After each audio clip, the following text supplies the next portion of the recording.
The city, a sprawling tapestry of ambition and anonymity, rarely pauses to notice the quiet lives unfolding within its vast embrace. It's a place where towering glass and steel structures pierce the sky, monuments to commerce and power, while just a few miles away, in the vibrant, bustling yet often overlooked neighborhoods, other lives are lived, rich in spirit but lean in resources. This is a story that bridges those two worlds, a tale of an unseen voice that against all odds spoke volumes and changed everything. Our story begins not in the polished boardrooms, but in a small, sun-drenched apartment on the third floor of a walk-up building in Queens, New York. The air here was always alive, a symphony of languages drifting from open windows, the scent of diverse cuisines wafting from kitchens, the distant rumble of the elevated train.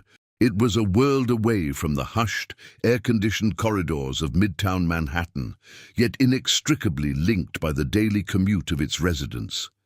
Here lived Maria Rodriguez, a woman whose hands told the story of her life, calloused, strong, perpetually busy. Maria was a single mother, a proud immigrant from Colombia, who had built a life for herself and her daughter Lily through sheer grit and unwavering determination. Every morning, before the first hint of dawn painted the sky, Maria was up. The aroma of strong coffee would fill their small kitchen, a comforting ritual before she embarked on her journey to the heart of the city. Her uniform, a simple pair of dark slacks and a crisp white blouse, was always impeccably clean, a testament to her dignity and meticulous nature. Maria worked as a cleaner for Sterling Global Holdings, a colossal financial firm housed in one of those aforementioned glass and steel behemoths. She moved through its pristine offices like a ghost, a part of the essential machinery that kept the place gleaming, yet rarely acknowledged. She saw the executives arrive in their expensive suits, heard their hurried conversations, and witnessed the silent tension that often permeated the air. But she was, to them, largely invisible. Her daughter Lily was 12 years old, and in many ways she was a reflection of her mother's strength, but with a mind that soared far beyond their modest apartment. Lily wasn't just bright, she was exceptionally observant, possessing a quiet curiosity that absorbed the world around her like a sponge. While other kids her age were glued to video games, Lily found her fascination in the rich tapestry of languages spoken in their neighborhood. She'd listen intently to the conversations of her Korean neighbors, the animated discussions of the Italian grocer, the rapid-fire Spanish of her grandmother, and the snippets of Mandarin from the local laundromat. Their apartment, though small, was a sanctuary of learning. Books, borrowed from the local library, were stacked on every available surface. Lily devoured them, not just in English, but in Spanish, and she was slowly, painstakingly, teaching herself French and German using old textbooks and free online resources. She had an uncanny ear for accents and an intuitive grasp of grammar. Maria, despite her exhaustion, always made time to help Lily with her homework, her eyes shining with pride at her daughter's intelligence. "You are going to do great things, Mija," she would often say, stroking Lily's dark hair. "You have a mind that can open any door." Lily, in turn, adored her mother. She saw the lines of fatigue around Maria's eyes, the slight slump in her shoulders at the end of a long day. She understood the sacrifices. Her greatest dream wasn't just to learn every language in the world, but to one day make her mother's life easier, to lift the burden that Maria carried with such grace. Meanwhile, miles away, in the upper echelons of Sterling Global Holdings, a different kind of pressure was mounting. Mr. Arthur Harrison, the CEO, was a man forged in the crucible of Wall Street. Sharp, driven, and accustomed to success, he carried the weight of thousands of employees and billions in assets on his shoulders. But even for a man of his stature, some deals were more critical than others, and the one currently on his desk was paramount. Sterling Global was on the cusp of securing a multi-million-dollar contract with Innovatech Solutions, a cutting-edge German technology firm. This wasn't just another deal, It was a strategic partnership that would redefine Sterling Global's position in the global tech investment landscape, opening doors to new markets and cementing their reputation as forward thinkers. The negotiations had been long, arduous, and fraught with cultural nuances. The final meeting, the one to sign the definitive agreement, was scheduled for Tuesday morning. Mr. Harrison felt the tension in the air, thick and palpable. His team, a collection of Harvard MBAs and seasoned financial analysts, were all on edge. The stakes were incredibly high. A successful deal meant a significant boost to the company's stock, a triumphant quarter, and a secure future for many. A failure, however, would be a devastating blow, not just financially, but to the firm's prestige. The day of the meeting arrived crisp and clear, but inside the Sterling Global boardroom, the atmosphere was anything but. The Innovatex Solutions team, led by their CEO, Dr. Klaus Richter, a man known for his precision and exacting standards, had flown in from Munich. The room was a tableau of power and anticipation. The gleaming mahogany table, the plush leather chairs, the state-of-the-art video conferencing equipment, and the hushed reverence of the executives. The initial hours of the meeting proceeded smoothly, a dance of pleasantries and final confirmations. The company's official translator, a highly paid professional, sat diligently, relaying the complex legal and technical jargon between English and German. Mr. Harrison felt a cautious optimism beginning to bloom. They were so close. Then it happened. A seemingly minor point, a specific clause regarding intellectual property rights and future development, came up for discussion. Dr. Richter, with his characteristic directness, raised a concern. The translator, a young man named Mark, began to interpret. But something was off. The German words flowed, but the English translation felt incomplete. It lacked the specific legal weight, the nuanced implication that Dr. Richter seemed to be emphasizing. Mr. Harrison, sensing the shift in Dr. Richter's demeanor, pressed for clarification. "Mark, are you certain that's the full scope of their concern?" Mark, flustered, retranslated, but the German team's expressions remained tight, their body language signaling dissatisfaction. Dr. Richter spoke again, his voice firm, a hint of frustration now coloring his tone. Mark translated, "They are saying the clause is not acceptable as written." "But why?" Mr. Harrison demanded, his own frustration rising. "We've been over this for weeks. What specific part is unacceptable?" Dr. Richter responded, a torrent of German words, precise and rapid. Mark stammered, He says it implies a lack of trust in their innovative process." A collective groan, barely audible, went through the Sterling Global team. This was a critical misunderstanding. It wasn't just about the wording. It was about the underlying cultural perception of trust and partnership. The deal, which had been so close to completion, was now teetering on the brink. The room grew heavy with tension, the air thick with unspoken anxieties. Mr. Harrison felt a cold dread creep into his stomach. Millions of dollars, months of work, all hanging by a thread, lost in translation. Maria, meanwhile, was going about her duties in the executive wing. It was a school holiday, so Lily was with her, quietly reading a book in the small break room down the hall, a place where Maria often left her when she had to work late. The break room door was slightly ajar, and the hushed, then increasingly agitated voices from the boardroom carried clearly. Lily, engrossed in her German grammar book, suddenly paused. She recognized the language. She listened, her brow furrowed. She heard Dr. Richter's voice, clear and distinct, expressing his concern, and she heard Mark's translation, which to her young but surprisingly accurate ear seemed to miss the crucial point. Dr. Richter wasn't just saying the clause was unacceptable, he was explaining with a specific German legal term and a cultural reference that the implication of the clause, as currently worded, suggested a fundamental distrust in Innovatech's proprietary development methodology and their long-term commitment to shared innovation. It wasn't just about trust, it was about the very core of their business identity and their expectation of a truly collaborative partnership. Mark's translation was too literal, too superficial, missing the profound cultural and business implications. Maria, noticing the rising panic in the boardroom and seeing Mr. Harrison's face turn a shade of crimson, cautiously approached the door. She heard him practically shouting, "We're losing them! We're losing the deal!" Maria, a woman who rarely spoke above a whisper in the presence of executives, felt a surge of protective instinct. She knew how much this job meant to her, how much this company represented stability, and she knew her daughter. She gently knocked on the open doorframe. Mr. Harrison, startled, looked up, his eyes wild with stress. "Maria, what is it? Can't you see we're in the middle of something critical?"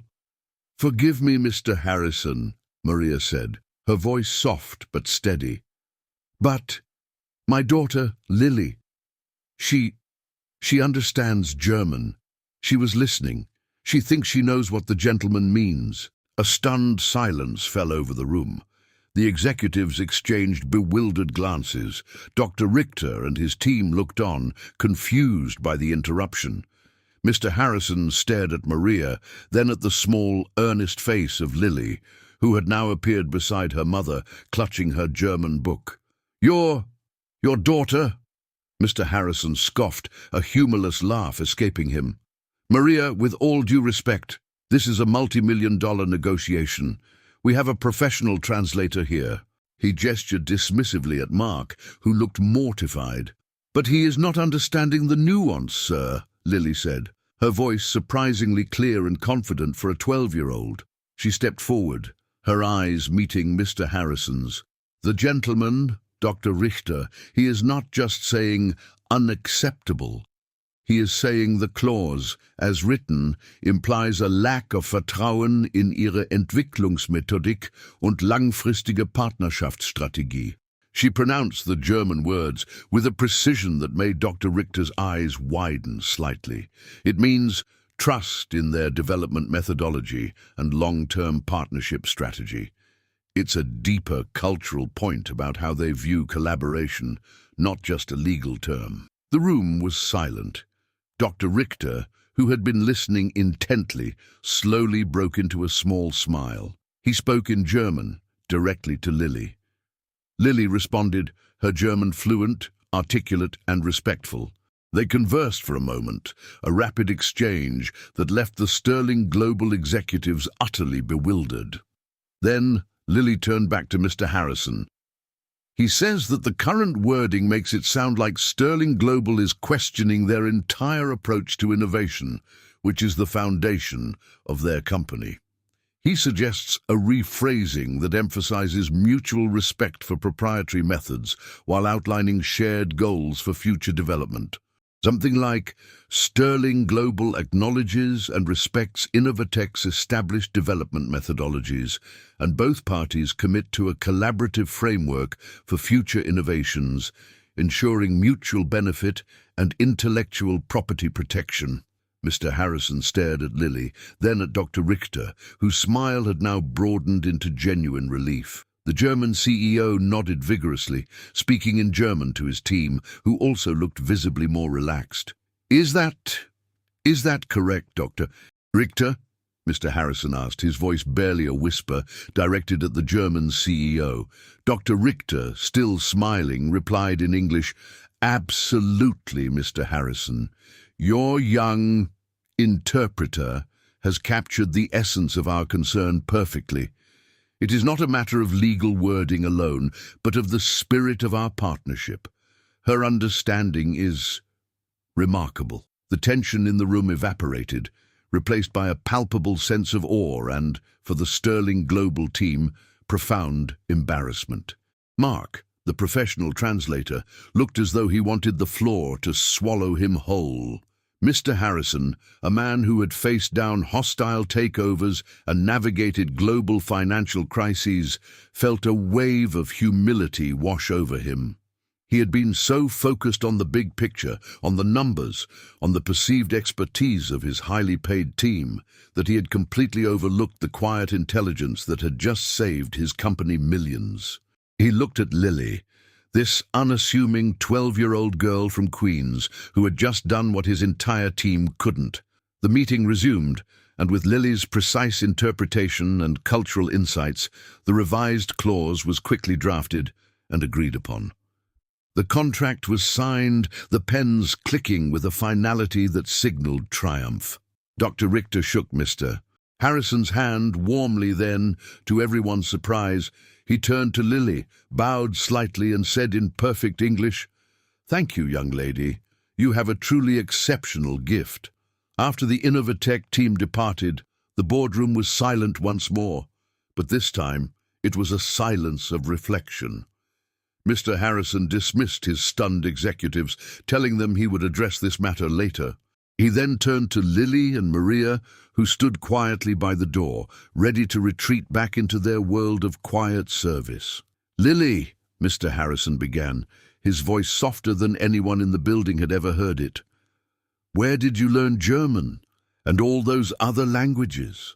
Lily, still a little overwhelmed but maintaining her composure, explained her passion, her library books, the online resources, the diverse sounds of her neighborhood. She spoke of her dream to travel, to understand different cultures, to help people connect. Maria, standing beside her, beamed with a mixture of pride and apprehension. She had never imagined her daughter would be in such a spotlight, especially not in this intimidating corporate world. Mr. Harrison listened, truly listened for the first time. He saw not just a cleaning lady's daughter, but a brilliant, self-taught polyglot with an intuitive grasp of human connection. He saw the potential that had been invisible to him, hidden behind the uniform, the humble background, the lack of formal credentials. He saw the very essence of opportunity, intelligence, and human dignity, all embodied in this young girl.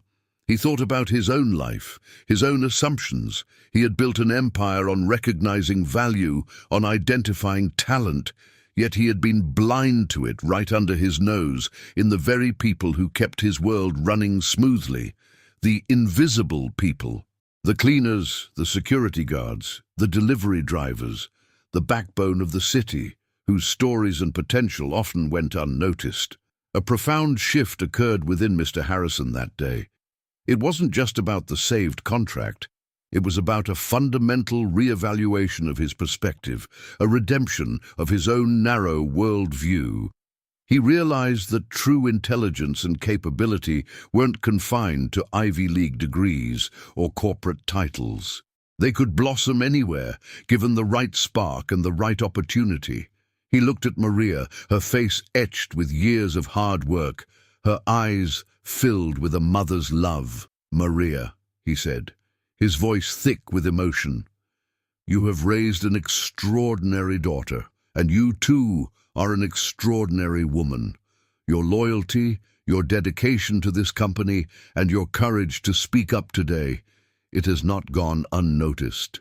The next few weeks brought about a quiet revolution within Sterling Global Holdings. Mr. Harrison, true to his word, acted decisively. First, he arranged for Lily to receive a full scholarship to the prestigious American Academy of Languages, a renowned private school known for its immersive language programs and academic excellence. It was a place Lily had only ever dreamed of, a place that would nurture her incredible gift and open doors she never thought possible. He personally ensured that all her needs, from tuition to books to transportation, were covered. But his transformation didn't stop there. Mr. Harrison, inspired by Lily's story, launched a new company initiative, the Sterling Global Community Outreach and Talent Program. Its mission was to identify and support promising young individuals from underserved communities, providing them with educational resources, mentorship, and pathways to careers they might never have considered. He understood that talent was universal, but opportunity was not. He wanted Sterling Global to be a bridge. And for Maria, her life too was irrevocably changed.